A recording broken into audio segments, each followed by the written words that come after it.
اب ممبر پر بیٹھنے سے پہلے ہی مجھے رسالے موصول ہوئے، وہ لوگ جو جب شکنجہ ان کے گلے میں کسا جاتا اور حقائق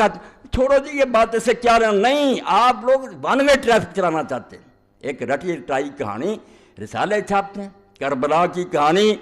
ابو جعفر محمد باقر کی زبانی، یہ ہر حدیث کے پاس ہے، چھاپتے ہیں۔ اور وہ شخص جو مفسر قرآن ہے اس دور میں کہلاتا ہے، اور سعودی حکومت اس کا قرآن چھاپتی ہے، حسن البیان، مولانا صلاح الدین یوسف، وہ ایک کارنامہ سر انجام دے رہا ہے۔ یہ کتاب بھی میرے پاس اسی کی ہے، امام محمد باقر پر تہمت لگا کر کہ امام حسین کا پوتا اپنی زبانی بیان کرتا ہے، سارا واقعہ پیش کرتے۔ اور یہ صلاح الدین یوسف صاحب کا ہی میں گناہ نہیں سمجھتا، پچھلوں نے بھی یہ بہت بڑا جرم کیا کہ امام محمد ابن جریر الطبری نے اپنی تاریخ میں یہ پورا قصہ لکھا، حافظ ابن حجر رحمۃ اللہ علیہ نے تہذیب التہذیب میں اس کو نقل کیا، اور اپنی کتاب صحابہ میں اس کو درج کیا۔ اب ایک شخص کہتا ہے جب امام محمد باقر جو زین العابدین کے بیٹے وہ سنا رہا ہے کہ حسین رضی اللہ عنہ کو بہت لوگوں نے روکا مگر وہ بعد نہیں آئے، راستے میں جب ان کو پتہ چلا کہ مسلم ابن عقیل شہید کر دیے گئے ہیں تو انہوں نے لوٹنے کا ارادہ کیا، چچا زاد بھائیوں نے ضد کی کہ نہیں ہم تو انتقام لے کے لوٹیں گے، اس لیے امام حسین بھی مجبور ہو گئے کہ تمہارے بغیر تو کوئی مزہ نہیں زندگی کا، ان کی ضد کی وجہ سے آگے چلنا پڑا، اور بعد میں جا کر وہاں منت سماجت کرتے رہے کہ 3 شرطیں مجھے یزید کے پاس بھیج دو، بھائی میں اس کے ہاتھ میں ہاتھ رکھ دیتا ہوں۔ یہ کہانی یہ لوگ لکھ کر اور امام محمد باقر کا نام لے کر شائع کرتے ہیں۔ اب ہر شخص کہتا ہے یار جب ان کی پوتے کہہ رہے ہیں تو حقیقت اس جہاد کی کچھ بھی نہیں، یہ کہہ دیں آپ نادانی اور بے وقوفی سے مارے گئے ہیں، ورنہ اس کا کوئی جہاد سے تعلق ہی نہیں، نہ یہ کوئی شہادت ہے، وہ تو جان بچانا چاہتے تھے، کہتے لے چلو مجھے، میں یزید کے ہاتھ میں ہاتھ رکھ دیں۔ یہ سب باتیں آپ پڑھتے بھی ہیں سنتے بھی ہیں، اور تاریخ جو ہے زیادہ سے زیادہ مہربانی کرتی ہے کہ کوفہ کے کچھ لوگ سے بے ایمان اور بددیانت انہوں نے امام حسین رضی اللہ عنہ کو خط لکھے، امام ان کے ورق میں آ گئے، ان کے دھوکے میں آ گئے، بعد میں راز کھلا کہ یہ تو سب مکار اور فریبی ہیں، پھر آپ پچھتاتے رہے۔ نتیجہ کیا نکلا؟ کچھ بھی نہیں کہ امام حسین رضی اللہ عنہ انہوں نے نتیجہ یہ نکالا پوری کتاب میں رسومات محرم الحرام اور سانح کربلا کہ امام صرف فوت ہوئے ہیں ایک اپنی ناجائز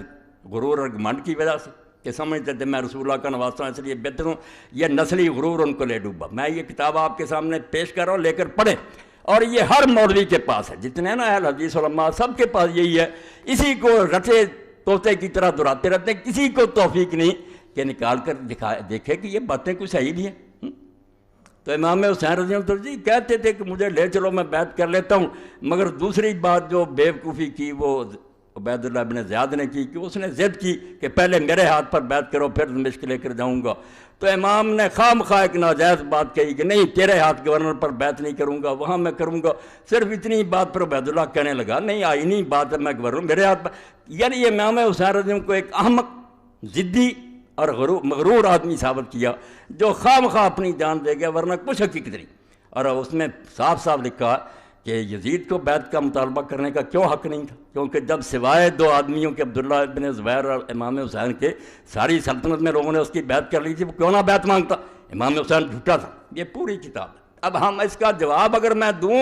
تو سارے شہر میں پروپگنڈا کہ مولوی اسحاق امام حسین کا بیان کرتا، اور ان دنوں میں آ کر یہ مسجد نہیں امام بارگاہ میں، لعنت اللہ علی الظالمین، اللہ کے نامراد ظالم بندو، یزید کی حمایت میں تم کتابیں لکھو، امیر المومنین یزید رحمۃ اللہ علیہ جگہ جگہ اس میں لکھا، اور ہم امام حسین رضی اللہ عنہ کا بیان کریں، اور آپ لوگوں کو یہ توفیق ہی نہ کہ پوری کتاب میں نہ ابن تیمیہ کو یہ توفیق ہوئی، اللہ انہیں بھی معاف کرے، نہ انہیں ملی کہ رسول اللہ کی وہ حدیثیں تو کہیں ذکر کر دو کہ حضور نے پہلے بتایا نہیں تھا امام حسین رضی اللہ عنہ کے بارے میں، وہ صحیح حدیثیں نہیں ہیں، ان کو چھوتے تک نہیں، خطبے ہو رہے ہیں، کتابیں لکھی جا رہی ہیں، نہ کئی تنظیموں کے سربراہ میں ان کا نام کیا لو وہ بھی لکھ دیتے ہیں سانحہ کربلا، کوئی نہیں یہ اٹھا کر دیکھتا کہ تاریخ کی جھوٹی روایتیں، یہ جو میں نے لکھ دیا کہ محمد باقر رحمۃ اللہ علیہ کی زبانی، اس کے بارے میں تو آپ سمجھ لیں کہ جہاں جہاں یہ لکھی ہے بالکل جھوٹ کا پرندہ، اس میں زکریا بن یحییٰ ضریر مجہول ہے، اور آگے چل کر جس نے یہ کہانی گڑھی ہے خالد بن عبداللہ الکسری، مکہ معظمہ میں بدقسمتی سے جو لوگ گورنر رہے ہیں ان پر پوری ایک کتاب ہے غایۃ المرام، اس میں اس کے حالات پڑھیں، اور امام ذہبی جو لکھتے ہیں کہ ناصبین شباب مکے کے ممبر پر چڑھ کر جو حضرت علی رضی اللہ عنہ کا علانیہ لعنت کرتا تھا وہی عبداللہ بن خالد کسری تھا، جس نے یہ کہانی گڑھی کہ امام حسین کے بارے میں یہ بات پھیلا دو کہ وہ تو واپس آنا چاہتے تھے، وہ تو یہ شرطیں پیش کرتے تھے، انہیں تو لوگ روکتے تھے۔ میں کہتا ہوں اس جھوٹے اور حضرت علی رضی اللہ عنہ پر لعنت کرنے والے کسی والے آؤ کہیں دنیا سے کوئی کتاب جس میں یہ آتا ہے کہ امام حسین رضی اللہ عنہ واپس آنا چاہتے تھے۔ خود یزیدی اور بنو امیہ کا گورنر کہانی گڑے اور امام محمد باقر کی ذمہ لگا دے، اور تم اس کو یہ شائع کرو کہ کربلا کی کہانی محمد باقر کی زبانی۔ محمد باقر رحمۃ اللہ علیہ نے ان میں سے کوئی بات نہیں کہی، یہ سب جھوٹی باتیں۔ میں نے 2 راوی جو ہیں ان کے نشان دے دیے، اصل سند جو ہے وہ تبری میں جہاں سے پتہ چلتا، باقی انہوں نے بلا سند کے نقل کر دیا نا، کیسا ایسا شروع کہاں سے ہوتی ہے، کون بیان کرتا؟ زکریا بن یحییٰ زریع مجہول،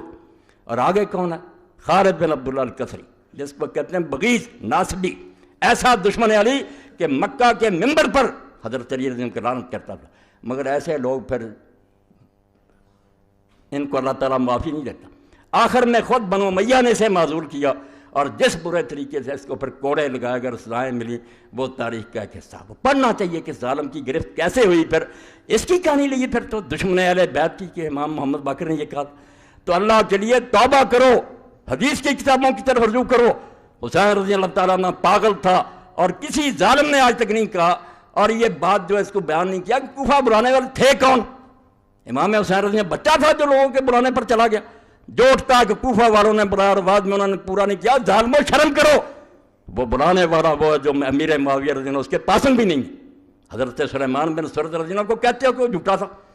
5 آدمی ہیں جنہوں نے پہلا خط لکھا، اور اپنے گھر میں جس نے دعوت دی لوگوں کو بلایا کہ اللہ نے ایک طاغوت سے ہماری جان چھڑائی اور ایک دوسرا ظالم مسلط ہو گیا، آؤ حسین کو کھڑا کرو اور اس کا ساتھ دو، ان ظالموں سے جان چھڑائی۔ وہ خط پڑھو اس کا صحابی کا، امیر معاویہ رضی اللہ عنہ کا پتہ لگے کہ وہ صحابی کیا سمجھتے تھے کہ ایک طاغیہ اور طاغوت مرا اور ایک اور مسلط ہو گیا ہماری گردنوں پر، حضرت سلیمان بن سرد خزائی۔ اور بعد میں اس نے کیسے نبھایا؟ اگر اور توفیق نہیں تو البدایہ والنہایہ امام ابن کثیر کی اٹھا کر دیکھ لو، اس کی شہادت کا واقعہ پڑھو کہ کس طرح اس نے ان ظالموں سے بدلہ لینے کے لیے بعد میں پھر لوگوں کو جمع کیا کہ ہم وقتی طور پر ٹھیک ہے اب دب گئے۔ عبید اللہ ابن زیاد نے دھوکے سے شہر پر قبضہ کر لیا، کرفیو نافذ کر دیا، ہمارے لیڈر گرفتار کر لیے، ہم مدد نہیں کر سکے امام حسین رضی اللہ عنہ کی، مگر یہ الزام ہم پر آ گیا کہ ہم نے بلایا تھا۔ بالکل صریح جھوٹ ہے، کوفہ والوں نے کوئی دھوکہ نہیں کیا، ان میں سے کوئی جھوٹا نہیں تھا، وہ سارے امام حسین کے رضی اللہ تعالیٰ عنہ کے والد کے فدائی تھے۔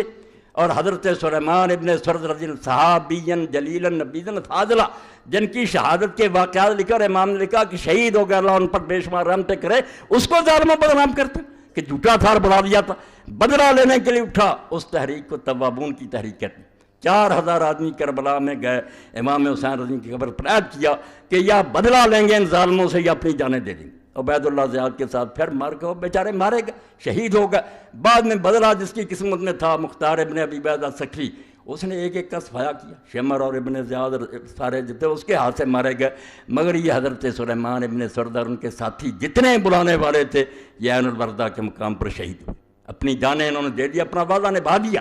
تو جھوٹ اتنا پھیلایا گیا کہ جس کا جی چاہتا وہ کہانی چھوٹی سی بیان کر دیتا۔ بالکل اس طرح ہی جیسے میرے ایک استاد تھے کالج میں، وہ کہہ رہے تھے کہ اگر بات کو برباد کرنا تو اس کا طریقہ یہ ہے کہ لوگ بیٹھے ہوئے تھے، کھانا کھا رہے تھے، تو ایک آدمی نے کوئی کہانی چھوڑ دی، وہ بیچارہ لمبی بیان کرنے لگا، اتنے میں دوسرے کھا گئے۔ اس نے ایک دن سوچا میں بھی اس کو پھنساؤں گا، اس نے کہا یار یوسف علیہ السلام کا قصہ کیا تھا؟ اب قصہ تو اتنا لمبا قرآن مجید میں اتنا لمبا آیا، مگر اس نے چالاک تھا، اس نے کہا پسرے بود پسرے داشت گم کر دو بادیات۔ اور بات اتنی، ایک باپ تھا، اس کا بیٹا تھا، وہ گم ہو گیا، مل گیا، بس قصہ ختم ہو گیا کہ حسین رضی اللہ عنہ کو کوفیوں نے بلایا، دھوکہ کیا، یہ بعد میں منتیں ترلے کرتے رہے، مارے گئے۔ ظالموں، اللہ کی کروڑ لعنت ہے جھوٹوں پر۔ حسین رضی اللہ عنہ کی وہ شہادت جس کے بارے میں اللہ کے رسول جب بات ہی اللہ کی طرف سے بتلائی گئی اس وقت روئے، تمہیں یہ حدیثیں نہیں یاد آتی؟ اور اگر اس کے بارے میں شبہات تو سلسلۃ الاحادیث صحیحہ دوسری جلد وہ علامہ البانی صاحب رحمۃ اللہ علیہ کی دیکھ لیں، ساری اکٹھی کر دیں۔ میں یہاں صرف الفتح الربانی جو مسند احمد کی طبیب ہے اس میں سے پڑھتا ہوں۔ یہ 23ویں جلد ہے۔ عن عائشہ ام سلمہ قال اب کی شک کا ہوا، یعنی عبداللہ بن سعید، ان نبی صلی اللہ علیہ وسلم قال لإحداہما لقد دخل علی البیت مرک لم يدخل علی قبلہ۔ رسول اللہ صلی اللہ علیہ وسلم کی ایک زوجہ مطہرہ آپ کے حجرہ میں داخل ہوئی، تو رسول کریم علیہ السلام نے فرمایا کہ ابھی میرے حجرے میں ایک فرشتہ ایسا آیا تھا جو اس سے پہلے کبھی نہیں آیا۔ فقال علی ان ابنک ھذا حسین مقتول، اس نے مجھے یہ اطلاع دی کہ تمہارا یہ بچہ شہید کر لیا جائے گا۔ وین شیتا رہے تو من تربت رضی اللہ تی یقتل بہا، تو پھر اس نے کہا کہ اگر آپ چاہتے ہیں کہ اس زمین کی مٹی دکھائی جائے تو میں اس کی مٹی آپ کو دکھا دیتا ہوں۔ قال فاخرج تربۃ حمراء، تو ام سلمہ رضی اللہ کہتی ہیں حضور نے پھر سرخ مٹی بھی مجھے دکھائی کہ یہ اس فرشتے نے مجھے مٹی دی ہے۔ صحیح حدیث، کوئی شک شبہ نہیں۔ اور جس کی موت پر اللہ کا رسول جو اس کی روح اضطراب میں آئی، یہ بھی آگے حدیث آتی ہے، عن ابن عباس قال رأیت النبی صلی اللہ علیہ وسلم فیما یری النائم بنصف النہار، اور میں حیران ہوں کہ اسی حدیث کو یہ شیخ القرآن اپنی کتاب تنقیح الروات جو لکھی ہے مشکوٰۃ شریف، اس میں بالکل صحیح قرار دے چکا کہ کوئی شک نہیں، واقعی صحیح حدیث سے ثابت ہے کہ رسول اللہ نے حضرت حسین ان کی شہادت کی خبر دی تھی۔ اور یہ بھی ٹھیک ہے کہ حضور کو دیکھا گیا تھا، آپ روتے تھے، یہ خود مانا ہے صلاح الدین یوسف تنقیح الروات چوتھی جلد، مگر کتاب میں ذکر نہیں کرتے۔ جب رسالے لکھتے ہیں، تقریریں کرتے ہیں، بس کوفیوں نے بلایا چلے گا۔ اب جس کی پیدائش کے وقت ہی اللہ کے فرشتے نے اطلاع دے دی، اور اس واقعہ کو ہم بھی اتنا سمجھا کہ باقی اطلاع دینے کے لیے روز فرشتے آتے تھے، مگر اس کے لیے فرمایا ایسا فرشتہ آیا جو کبھی بھی آسمان سے پہلے نازل نہیں ہوا۔ تو ابن عباس پھر جس دن شہید ہوئے اس دن کا واقعہ بیان کرتے ہیں، رأیت النبی صلی اللہ علیہ وسلم فیما یری النائم بنصف النہار، اس کو بھی صحیح کہا کہ میں نے دوپہر کے وقت اللہ کے رسول اللہ علیہ وسلم کو خواب میں دیکھا، وہ قائم اشس اکبر بیدہ قارورہ فیہا دم، حضور کھڑے تھے، آپ کے بال بکھرے ہوئے تھے، بدن مبارک پر، داڑھی مبارک پر، سر مبارک پر مٹی پڑی ہوئی تھی، ہاتھ میں شیشی تھی، اس میں خون بھرا ہوا تھا۔ فقلت بأبی انت امی یا رسول اللہ ما ھذا، میں نے گھبرا کر کہا اللہ کے رسول یہ کیا معاملہ ہے، آپ کی کیا حالت بنی ہوئی ہے اور یہ خون کیسا؟ قال ھذا دم الحسین و اصحابہ، فرمایا یہ حسین اور اس کے ساتھیوں کا خون ہے، لم ازل التقط منذ اليوم، میں صبح سے اس کو اکٹھا کر رہا ہوں۔ فاحسین ذلک اليوم، تو حضرت عبداللہ ابن عباس رضی اللہ عنہ فرماتے ہیں ہم نے وہ دن اور گھڑی یاد کر لی، فوجدوا قتل فی ذلک اليوم، جب قافلہ لٹا پٹا واپس آیا تو ہم نے دیکھا کہ واقعی وہی دن تھا اور وہی وقت تھا جب رسول اللہ بے چین تھے، عالم ارواح میں ان کا نواسہ شہید ہو رہا تھا۔ ان کے ہاتھوں سے لٹی باغ رسالت کی بہار، جو نمازوں میں صدا پڑھتے رہے صلی اللہ علیہ